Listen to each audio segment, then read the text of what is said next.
hello dears, welcome back to Race Education Sciences ആണ്. നമ്മുടെ Onam exam നാളെയാണല്ലേ. കെമിസ്ട്രിയിലെ വളരെ ഇമ്പോർട്ടന്റ് ആയിട്ടുള്ള നമ്മുടെ എല്ലാ ചാപ്റ്ററും കൺസിഡർ ചെയ്യുന്ന സമയത്ത് ഓർഗാനിക് എന്ന വളരെ ഇമ്പോർട്ടന്റ് ആയിട്ടുള്ള 2 ചാപ്റ്ററും അതേപോലെ തേർഡ് ചാപ്റ്ററിന്റെ ഒരു പകുതി പോർഷനുമാണ് നമുക്ക് എക്സാമിന് വരുന്നത്. അപ്പോൾ നിർബന്ധമായിട്ടും അറിഞ്ഞിരിക്കേണ്ട കുറച്ച് ഹൈ മാർക്സിന്റെ ക്വസ്റ്റ്യൻസ് ഉണ്ട്. അതായത് നിങ്ങളുടെ A+നെ ഡിറ്റർമിൻ ചെയ്യാൻ പോകുന്ന കുറച്ച് ക്വസ്റ്റ്യൻസ് ഉണ്ട്. അത്രയും ഇമ്പോർട്ടന്റ് ആയിട്ടുള്ള ഹൈ മാർക്സിന് 4-3 മാർക്സിനൊക്കെ ചോദിക്കുന്ന ക്വസ്റ്റ്യൻസ് ആണ് മിസ് ഇവിടെ ഡിസ്കസ് ചെയ്യാൻ പോകുന്നത്. അപ്പൊ ഈ ഒരു മോഡൽ ക്വസ്റ്റ്യൻസ് നിങ്ങൾ നോക്കി വെച്ചോ, നാളത്തെ എക്സാമിന് എന്തായാലും നിങ്ങൾക്ക് കാണാൻ പറ്റും. ആൻഡ് മറക്കാതെ നിങ്ങളുടെ ഫ്രണ്ട്സിനും കൂടെ ഷെയർ ചെയ്യാം. സോ ഫസ്റ്റ് ക്വസ്റ്റ്യൻ ആണ്, analyse the given structure. Okay, ഒരു ഓർഗാനിക് കോമ്പൗണ്ട് സ്ട്രക്ചർ തന്നിട്ടുണ്ട്. Write the number of carbon atoms in the longest chain. Okay, longest ചെയിനിലെ നമ്പർ ഓഫ് കാർബൺസ് നേരെ ഇങ്ങനെ മാർക്ക് ചെയ്യരുത്. ലോങ്സ്റ്റ് ചെയിൻ കൂടുതൽ കാർബൺ എങ്ങനെയാണ് വരിക എന്നുള്ളത് നിങ്ങൾ ചെക്ക് ചെയ്യുക. അപ്പൊ 1 2 3 4 4 കാർബണേ വരുന്നുള്ളൂ. 1 2 3 4 4 കാർബൺ ആണ്. 1 2 3 4 5 5 കാർബൺ വരുന്നുണ്ട്. അപ്പൊ നമ്മുടെ ചെയിൻ എങ്ങനെയാ വരിക? ഇതല്ലേ നമ്മുടെ മെയിൻ ചെയിൻ എന്ന് പറയുന്നത്. ഇതാണ് നമ്മുടെ parent chain. Okay, so write the number of carbon atoms. എത്ര കാർബൺ ആണ്? 5 കാർബൺ ആണ്.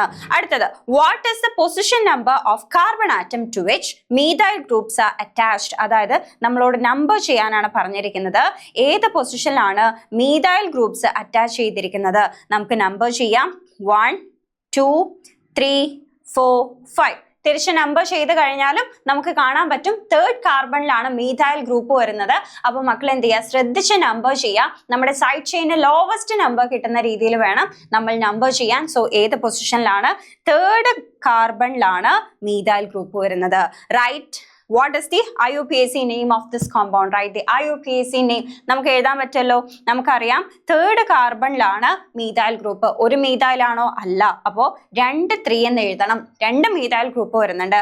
അടുത്തത്, 2 മീഥൈൽ ഗ്രൂപ്പിന് നമ്മൾ എങ്ങനെ പ്രസന്റ് ചെയ്യുക? ഡൈ എന്നാണ്. Dye methyl. അത് കഴിഞ്ഞിട്ട് നമ്മുടെ ലോങ്സ്റ്റ് ചെയിൻ പാരന്റ് ചെയിൻ എഴുതണം. 5 കാർബൺ ആകുന്ന സമയത്ത് എന്താ വരിക? പെന്റെയ്ൻ എന്നാണ് വരിക. സോ 3 ഡൈ മീഥൈൽ പെന്റെയ്ൻ എന്നാണ് നമ്മുടെ ഓർഗാനിക് കോമ്പൗണ്ടിന്റെ IUPAC നെയിം വരിക. ഇതേപോലെ IUPAC നെയിം തന്നിട്ട് നിങ്ങളോട് എന്ത് ചോദിക്കും? സ്ട്രക്ചർ വരയ്ക്കാനും എക്സാമിന് ക്വസ്റ്റ്യൻസ് വരും. ഓക്കെ, അടുത്തൊരു question, identify the compound which contains A carbon carbon triple bond. Okay, carbon carbon triple bond ഉള്ള ഏത് കോമ്പൗണ്ട് ആണ് എന്നാണ് ചോദിച്ചിരിക്കുന്നത്.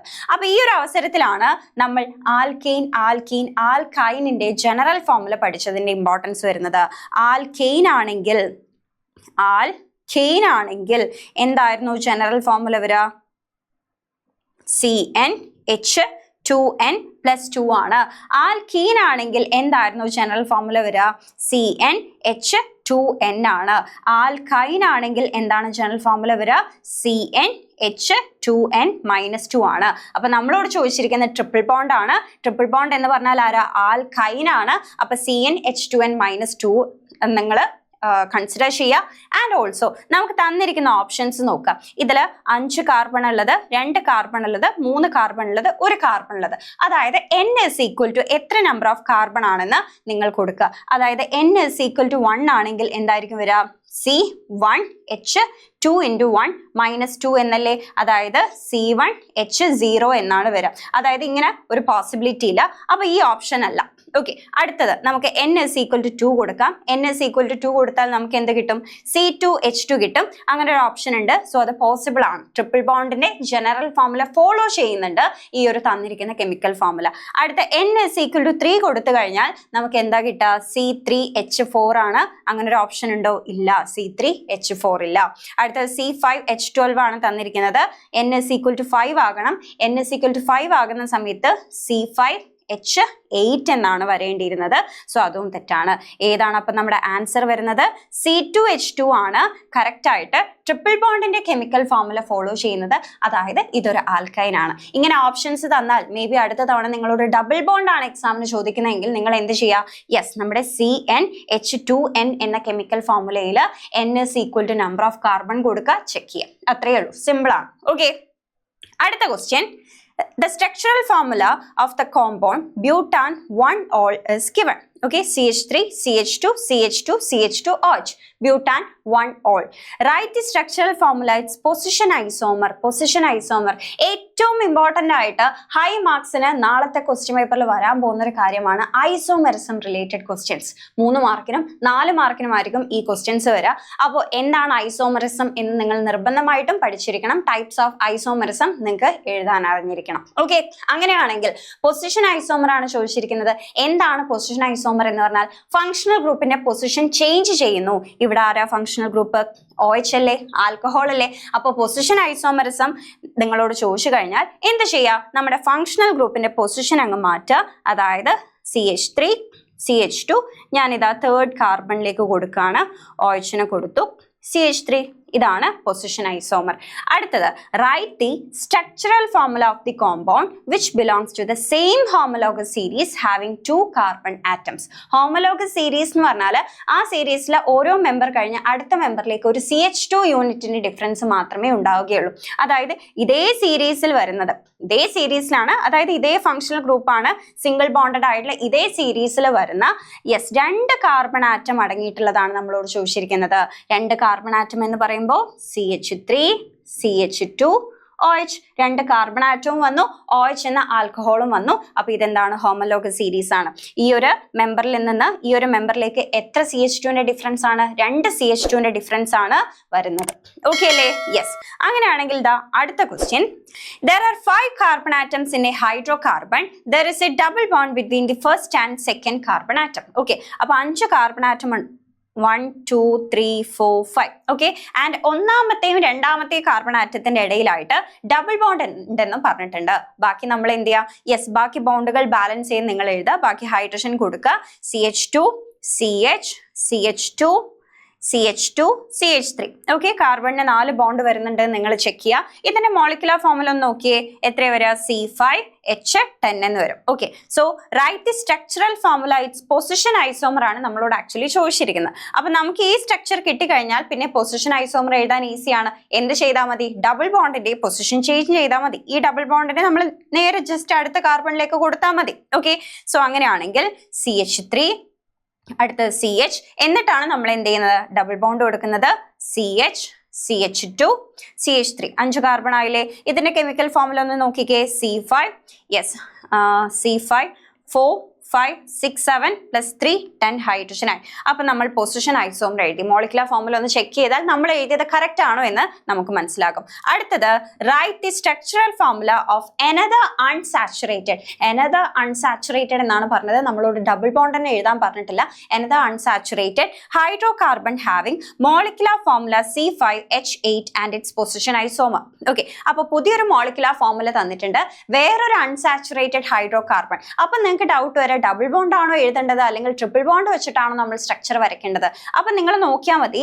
C5H8 എന്നുള്ളത് ഏത് ഹൈഡ്രോകാർബൺ ആണെന്ന് നമ്മൾ തൊട്ട് മുന്നേ ഒരു ക്വസ്റ്റ്യനിൽ ജനറൽ ഫോർമുല വെച്ചിട്ട് കൺസിഡർ ചെയ്യുന്ന നോക്കിയില്ലേ?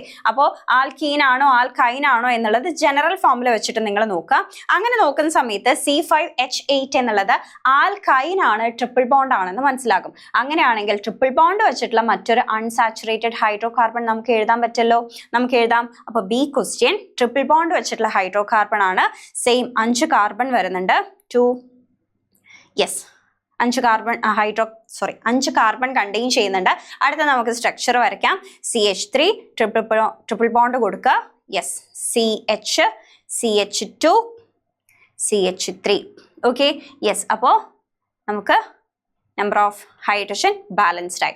ഇനി നമുക്ക് ഇതിന്റെ എന്ത് വരയ്ക്കാനുണ്ട്? പൊസിഷൻ ഐസോമർ വരയ്ക്കണം. അപ്പൊ ഇതിന്റെ പൊസിഷൻ ഐസോമർ വരയ്ക്കുന്ന സമയത്ത് നമ്മൾ ഇതിനെ ഇപ്പുറത്തേക്ക് ചേഞ്ച് ചെയ്യുക, അല്ലെങ്കിൽ നിങ്ങൾക്ക് നേരെ തൊട്ടടുത്തേക്ക് ചേഞ്ച് ചെയ്യാം. അല്ലെങ്കിൽ ഒരു CH3 എന്ത് ചെയ്യാം? ഒരു CH3 ഒരു ബ്രാഞ്ച് ആക്കിയിട്ടും കൊടുക്കാൻ പറ്റും. ഇപ്പൊ ഇത് 2nd കാർബണിലാണ് ഉള്ളത്. ഓക്കെ, ഞാൻ ചോദിക്കട്ടെ, ഇപ്പൊ ഇത് 2nd കാർബണിലാണ് ഉള്ളത്. ഓക്കെ, നമ്മൾ നേരെ തിരിച്ച് ഇതിനെ ഇപ്പുറത്തേക്ക് ഷിഫ്റ്റ് ചെയ്തു എന്ന് വിചാരിക്കുക. അപ്പൊ ഈ സൈഡിൽ നിന്ന് നമ്മൾ കൗണ്ട് ചെയ്യുന്ന സമയത്തും എന്തായിരിക്കും? 2nd കാർബണിൽ തന്നെയാണ് വരിക. അപ്പൊ നമ്മൾ പിന്നെയും സെയിം സ്ട്രക്ചർ വരച്ചിട്ട് കാര്യമില്ല. അപ്പൊ മിസ് പറഞ്ഞതുപോലെ നമ്മൾ എന്ത് ചെയ്യും? യെസ്, ഒരു മീഥൈൽ ഗ്രൂപ്പിനെ കൂടെ കൊടുക്കും. ഓക്കെ, അതായത് നമ്മൾ സ്ട്രക്ചർ ഒന്ന് മാറ്റി വരയ്ക്കാണ്. ഒരു കാർബണിനെ നമ്മൾ ബ്രാഞ്ച് ആക്കിയിട്ട് മാറ്റുന്നു. ബ്രാഞ്ച് ആക്കി മാറ്റുന്ന സമയത്ത് എങ്ങനെയായിരിക്കും വരിക? CH3 വരും, CH വരും, സി ട്രിപ്പിൾ ബോണ്ട് CH വരും. യെസ്, ഒരു കാർബണിനെ നമ്മൾ ബ്രാഞ്ച് ആക്കി കൊടുത്തു. ടോട്ടൽ എത്ര കാർബൺ ഉണ്ട്? 1 2 3 4 5 കാർബൺ ആണ്. എത്ര ഹൈഡ്രജൻ ഉണ്ട്? 4 5 യെസ് 6 7 8 ഹൈഡ്രജൻ ഉണ്ട്. രണ്ടിലെ മോളിക്കുലർ ഫോർമുല ചെക്ക് ചെയ്താൽ സെയിം മോളിക്കുലർ ഫോർമുലയാണ് നമ്മൾ വരച്ചത്, കറക്റ്റ് ആണെന്ന് മനസ്സിലാകും. അടുത്ത ക്വസ്റ്റ്യൻ നമുക്ക് നോക്കാം. The structural formula of an ether is given CH3, CH2, O, CH2, CH3. Okay, write the structural formula of its metamer. Okay, alkoxy group ആണ്, ether group ആണ് തന്നിരിക്കുന്നത്. Structural formula of its metamer. എന്തായിരുന്നു metamerism എന്ന് പറഞ്ഞു കഴിഞ്ഞാൽ? Isomerism നമ്മൾ പഠിച്ചിരുന്നു. Metamerism അതായത് ഈ ഒരു ether ഗ്രൂപ്പിന്റെ രണ്ട് സൈഡിലുള്ള നമ്പർ ഓഫ് കാർബൺസ് ചേഞ്ച് ചെയ്യുന്ന സമയത്താണ് യെസ് മെറ്റാമേഴ്സ് ഫോം ചെയ്യുന്നത്.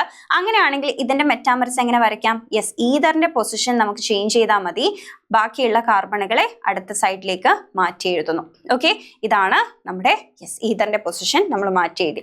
അങ്ങനെയാണെങ്കിൽ write the IUPAC names of both compounds. രണ്ടുപേരുടെ IUPAC നെയിം എഴുതാൻ പറഞ്ഞിട്ട് എങ്ങനെയായിരുന്നു IUPAC എഴുതുക? യെസ്, ആൽക്കോക്സി ആണ്. ആൽക്കോക്സി ആൽക്കെയിൻ എന്നാണ് എഴുതേണ്ടത്. ആൽക്കോക്സിന്റെ കൂടെ നമ്മൾ എഴുതേണ്ടത് ഏറ്റവും കുറവ് നമ്പർ ഓഫ് കാർബൺ ഉള്ള സൈഡാണ്. അപ്പൊ ആൽക്കോക്സി എന്ന് പറയുന്ന സമയത്ത് മീത്തോക്സി എന്ന് വരും. ഓക്കെ, ബാക്കി എത്ര കാർബണുകളുണ്ട്? 1 2 3 കാർബൺ ആണ്. അതിനെ നമ്മൾ എന്ത് ചെയ്യാണ്? യെസ്, അതിനെ മീത്തോക്സി പ്രൊപ്പെയിൻ എന്ന് എഴുതാം. ഓക്കെ, ആൽക്കോക്സി ആൽക്കെയിൻ എന്ന പാറ്റേണിലാണ് നമ്മൾ എഴുതിയിരിക്കുന്നത്. ഇനി നമുക്ക് ക്വസ്റ്റ്യനിൽ തന്നിരുന്ന ആളുടെ നെയിം നമ്മൾ എഴുതിയില്ലല്ലോ. യെസ്, രണ്ട് സൈഡിൽ 2 കാർബൺ ആണ്. അപ്പൊ എന്തായിരിക്കും വരിക? ഈത്തോക്സി ഈഥെയിൻ എന്നാണ് വരിക. ഈതോക്സി ഈഥെയിൻ എന്നാണ് വരിക. ഓക്കെ അല്ലേ? യെസ്, അങ്ങനെയാണെങ്കിൽ അടുത്തൊരു വെറൈറ്റി ക്വസ്റ്റ്യൻ ആണ്. അരോമാറ്റിക് ഹൈഡ്രോകാർബണിൽ നിന്നുള്ള ക്വസ്റ്റ്യൻ ആണ്. An aromatic hydrocarbon has 6 carbon atoms and 6 hydrogen atoms in its molecule. Okay, draw the structure of compound obtained when a hydrogen atom of this compound is replaced with an OH group. Okay, അപ്പൊ aromatic hydrocarbon എന്ന് പറഞ്ഞാൽ നമുക്കറിയാം benzene പോലെയുള്ള ring ആയിട്ടുള്ള structure ആണ്. അതായത് നമ്മളിപ്പോ ബെൻസീനെ വരയ്ക്കുകയാണെങ്കിൽ ഇവിടെ ഓരോ കോർണറും എന്താണ്? ഓരോ കാർബൺ ആണ്.